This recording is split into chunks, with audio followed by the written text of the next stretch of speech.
मर्दान और पेशावर में गैर इखलाकी वीडियोज़ बनाने वाले 5 टिकटॉकर्स गिरफ्तार। पेशावर, खैबर पख्तूनख्वा के ज़िला मर्दान और पेशावर में पुलिस ने कार्रवाई करते हुए टिकटॉक पर गैर इखलाकी वीडियोज़ बनाने के इल्ज़ाम में 5 अफराद को गिरफ्तार कर लिया है।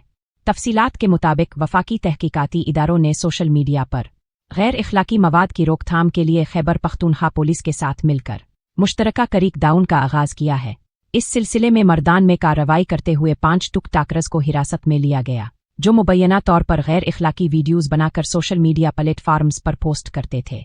इसके अलावा पेशावर के थाना चमकनी की हुदूद में भी पुलिस ने इसी नौइयत की कार्रवाई करते हुए गैर इखलाकी वीडियोज़ बनाने वाले टिकटॉकर्स को गिरफ्तार किया है। ये गिरफ्तारियां सोशल मीडिया बिलखुसूस टिकटॉक पर बढ़ते हुए गैर इखलाकी और नाजेबा मवाद के खिलाफ किए जाने वाले इक़दामात का हिस्सा हैं। हुक्काम का कहना है कि इस तरह की वीडियोज़ मुआशरती और इखलाकी अक़दार पर मनफी असरात मुरत्तब कर रही हैं और इस रुझान की हौसला शिकनी के लिए सख्त कार्रवाई अमल में लाई जाएगी।